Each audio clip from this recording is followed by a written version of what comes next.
quick and easy. Let's check out a way to make a nice quick board. Alright, welcome to the pedal board build.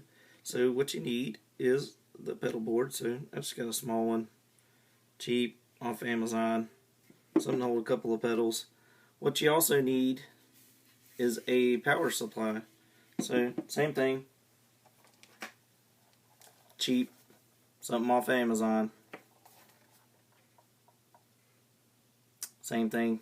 So what we're looking at is making sure we understand power needs on every pedal, and they may or may not be published from the manufacturer.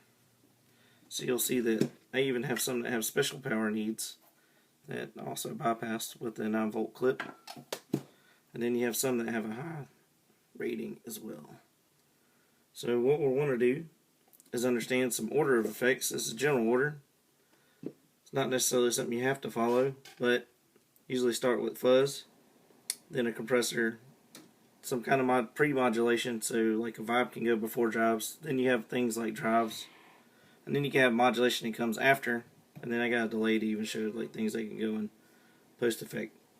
So what we're going to start with first is the power supply, and to save some time, I've already preloaded this with some velcro, and the same thing for the bottom, velcro here as well.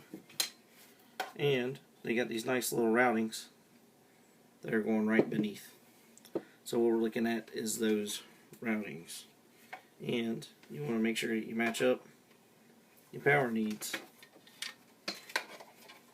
You can put it anywhere you like as long as the cables fit, everything's out of the way. So what I've noticed on this unit is that it almost clears everything.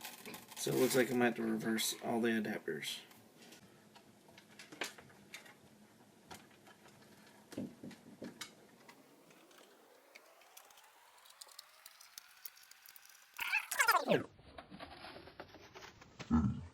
Alright, and then I got like the main power supply that I want to work on. So I noticed that I need to line this up as well.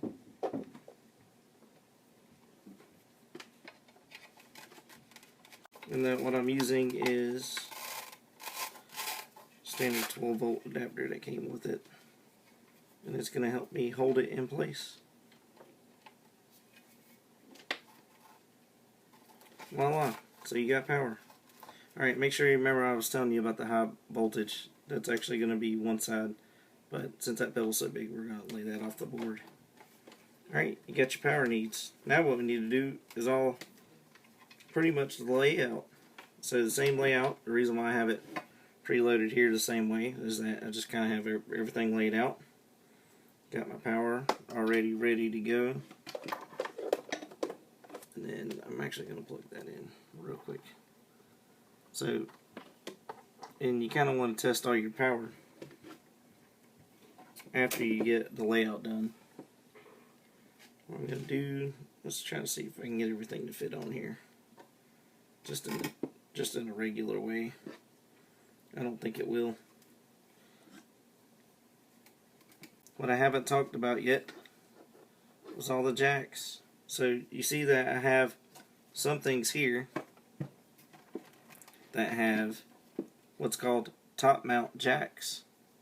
So they're actually in the top, and then you have things that are in the side mount jacks. And the reason why I chose all different shapes and sizes is because you can literally build a board however you like.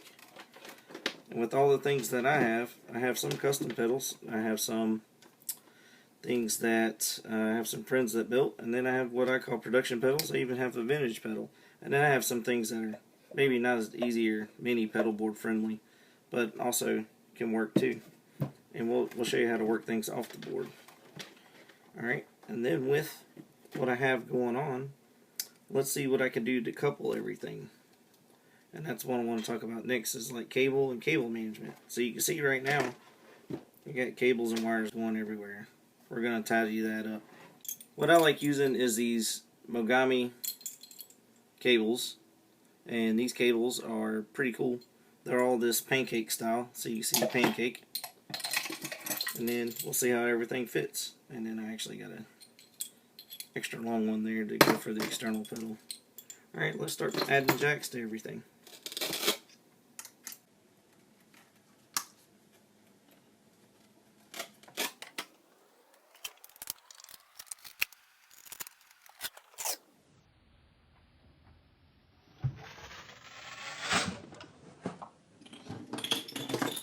remember which way you're going is all the inputs and outputs have to match. And I'm still using that same pedal order.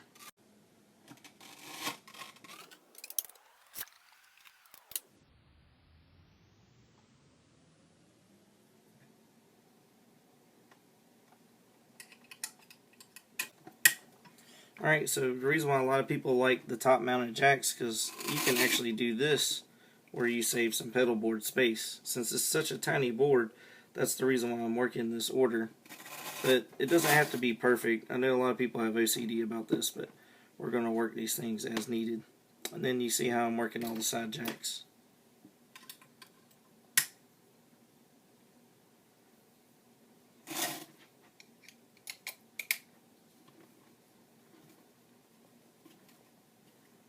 Just get everything as close as possible.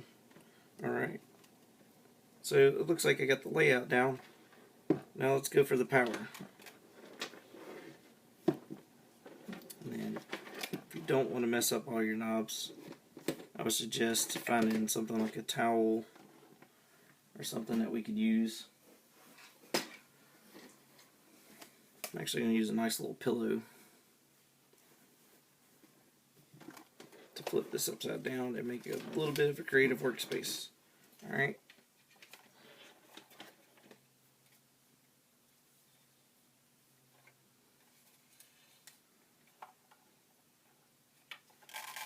Alright, I see that this is not working centered. And that's fine. And that's all working with both the layout and how everything is wired. We can actually move things where we need them. Like I said, I'm just building this to make a practical board. Nothing too fancy for me. Take this out. You can see I already have some zip ties to help with cable management. Just move a few things out of the way so we can work with those later.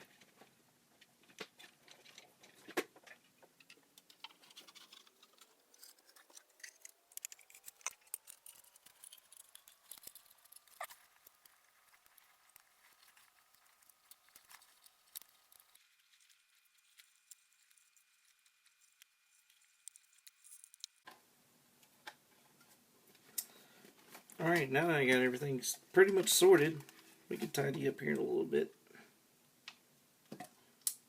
I left a couple of extra adapters so we have room to grow. About knocked all my phones over. Alright, so what we got going on now is all the switching.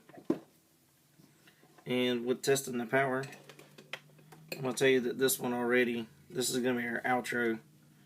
And this one always stays on, so because it's an expression, it stays on, and we'll talk about that being the last pedal in the pedal chain. And we're going to use our longest adapter to go out to this and make this an external.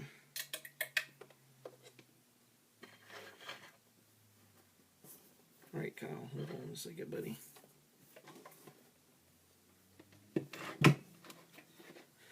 Alright, let's test power on everything.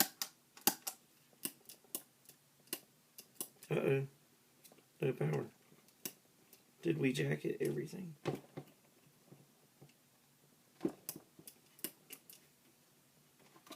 That's the reason why we test.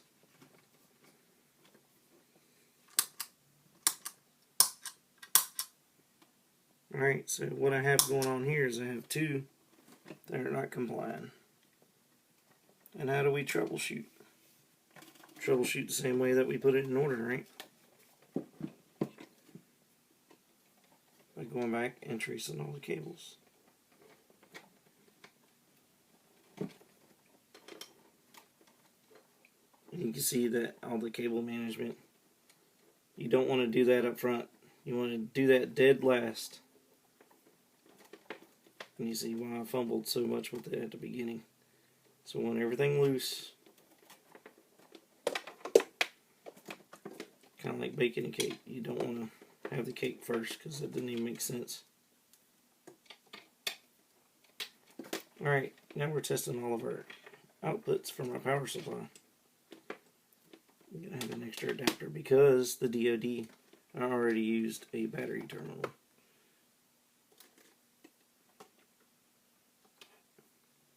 Alright, and this is how you test. Take one that's already working. You know that the one beside this was working. To make sure it's not the pedal. So, it powered on. Guess what? That's not the pedal's issue.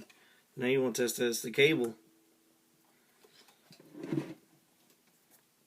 And because I took this cable out of the equation, we're going to test with that cable.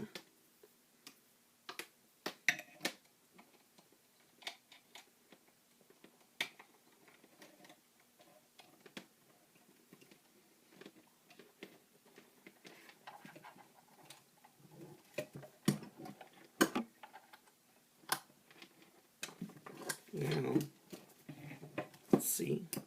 Guess what? It's not the cable. So I think what I did is because of the point-to-point that I had already tried to do cable management, that I had the same adapter plugged in twice.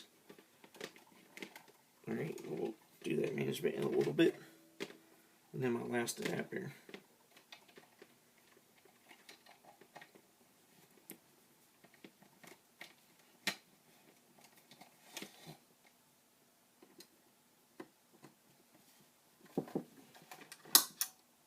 And he's on.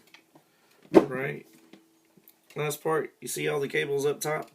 Even though we have side jacks, you'll see that you'll have power adapters that are everywhere.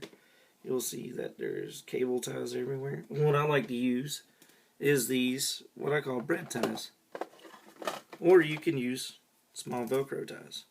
So the small velcro ties I like to put onto the larger cables and make a summary of everything going into the same port.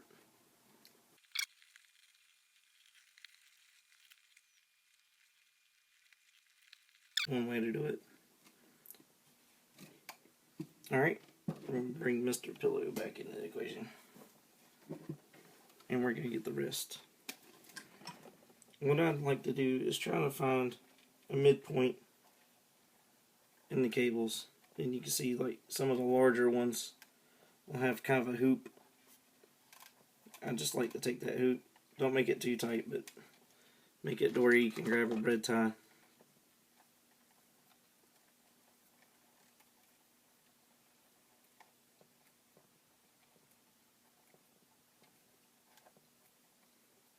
Alright, and then you can tie the end.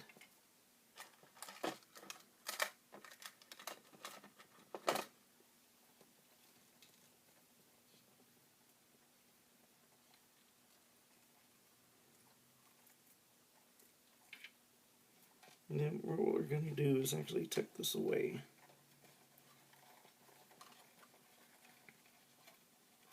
And you can use, that's why I put the additional Velcro on the bottom. You can use another Velcro strip to do that, or you can use the existing cable and let it manage itself. Alright, so we got the main power supply. We got the power supply to our external pedal. We got the pedals all wired and ready to go. Let's test and make sure we have power. Got power. Alright, and then the last thing is the test signal. So we know that we tried inputs and outputs everywhere. We're ready to go. What we're going to do is we're going to plug into our favorite amp.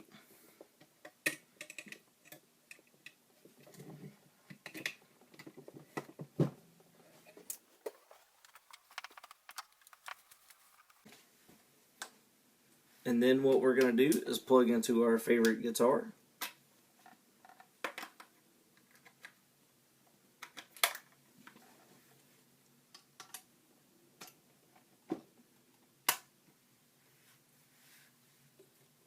Alright, here's the test. Cut the amp on. Make sure you have a drive signal. Alright, that's a little on the low side, so we can actually turn the amp up just a little bit. That's a lot of reverb on the amp. If you wanted not hear the reverb on it. You can take that out, but I like to have a little bit for a splash. Alright, a little bit of fuzz.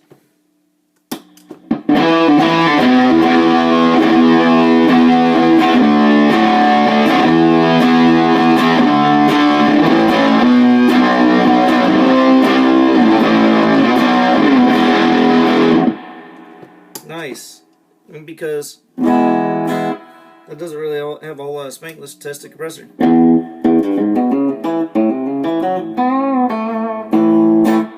And then you can blend that however you like. We're going to turn that off. We're going to test the vibe.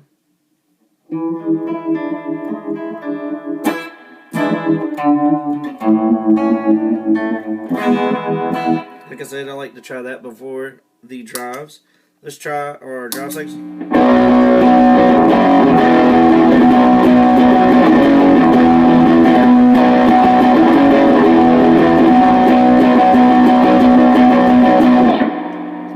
Cool. Alright, and then we're going to try modulation after the drives. Make sure that's on.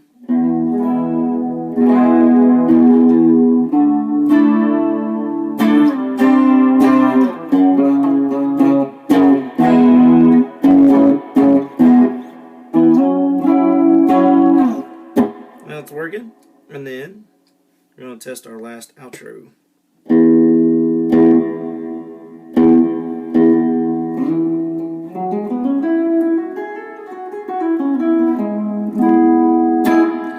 And then the next part's the fun part, to get creative.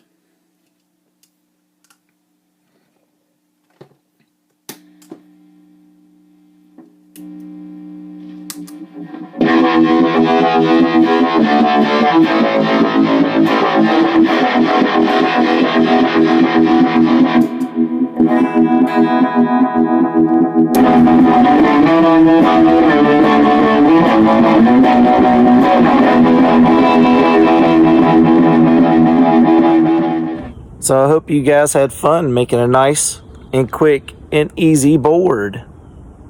Thanks for sticking around and watching, and make sure you check out my affiliated links and check out our Facebook page called The Signal Path. Have a great day.